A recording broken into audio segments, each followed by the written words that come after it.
TV news.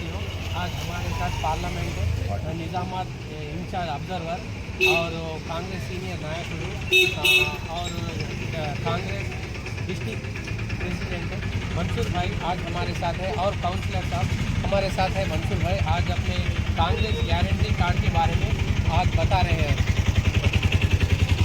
Congress guarantee central में अगर राहुल गांधी साहब की हुकूमत आ रही, इंशाल्लाह आ रही भी, ये राहुल गांधी और मल्लिकार्जुन खड़गे साहब और सोनिया गांधी मैडम और प्रियंका गांधी मैडम जो कांग्रेस आवाम से जो वादे करते, वो वादे करने के वास्ते, वादों पे खड़ेने के वास्ते कांग्रेस पार्टी अव्वलीन कदम पे रही।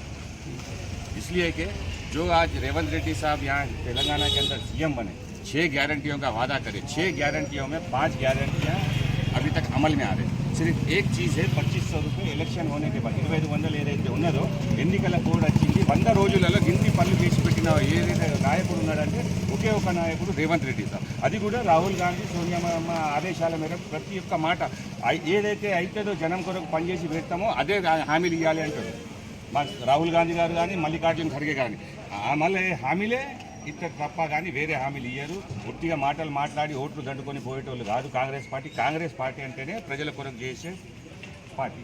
इंदिरम्मा आयाम नुंची गरीबी हटाओ का निनादंतो रोटी कपड़ा और मकान का जो नारा था, वो नारे के हिसाब से इंदिरा गांधी के ज़माने से अब तक चल रहा था, अब तक चलते जा रहा। अब देश के अंदर क्या है, 1 లక్ష వేతనం చదువుకున్న యువతకు ఖచ్చితమైన మొదటి ఉద్యోగం కాంగ్రెస్ పార్టీ లక్ష్యం।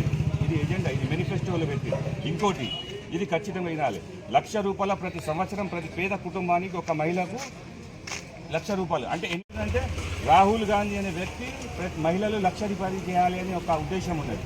అదాని అంబానీకి లక్షల కోట్ల రూపాయలు మాఫ్ చేసిన గవర్నమెంట్ అంటే ప్రభుత్వం అంటే పోయిన మోదీ గారి ప్రభుత్వం। ఇప్పుడు అదే గరీబులకు నేను పంచిపెడతా, ప్రజల సొమ్ము ప్రజలకే నేను పంచిపెడతా, 1 లక్ష రూపాయలు చేస్తా అనే ఒక ఉద్దేశంతో ఈ హామీ ఇచ్చింది।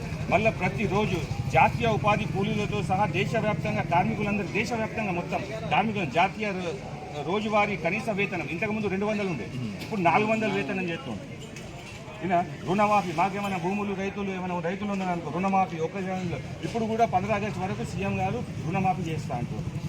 ఈ బడ్జెట్ మార్చి బడ్జెట్ అయిపోయింది, మార్చి బడ్జెట్ జనరేట్ ఎట్లయితే అవుతుందో జూన్ వరకు మొత్తం కంప్లీట్ అయితే హామీలు కూడా కంప్లీట్ అయిపోతుంది।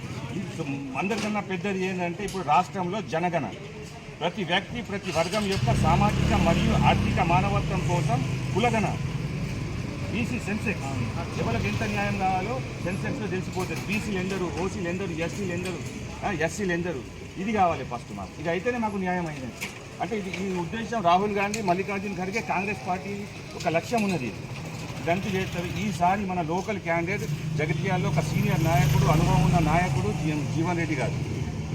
ఈ యొక్క లోకల్ క్యాండిడేట్ని మనం చూసుకోవాలి కానీ ఎక్కడో వచ్చిన వాళ్ళకి ఓటు వేసి మన వాళ్ళు ఓడి కూర్చొని ఇక్కడ పొద్దుగా లేస్తేనే కుర్చీ మీద కూర్చొని నాయకుడు కనిపించాలి, మాకు పనిచేసే నాయకుడు కావాలి। ఈ అందరి సహకారాలు ఉండాలి, చేతి గుర్తుకు ఓటేయాలి। 42వ వార్డులో ఇవాళ ప్రతి ఒక్కరిని కలిసిన ప్రతి ఒక్క మహిళ కానీ ప్రతి మహిళ ఈ స్కీమ్లు చూపెట్టిన తర్వాత ఖచ్చితంగా మనం రాహుల్ గాంధీ కాంగ్రెస్ పార్టీకి ఓటేస్తాం, జీవన్ రెడ్డి గారిని ఎంపీగా పార్లమెంట్కు పంపిస్తామని మాకు హామీ ఇస్తారు। అదే హామీతో ముందుకు వెళ్తాం। రాబోయే రోజుల్లో భారీ మెజార్టీతో గెలిపించాలని నా యొక్క కోరిక। మంజూర్ భాయ్ మాట్లాడిన చాలా చాలా ధన్యవాదాలు చెప్తున్నాను। రాహుల్ గాంధీ కొత్త 5 పథకాలు పెట్టి ఆ 5 పథకాలు అమలు చేయడానికి రాహుల్ గాంధీ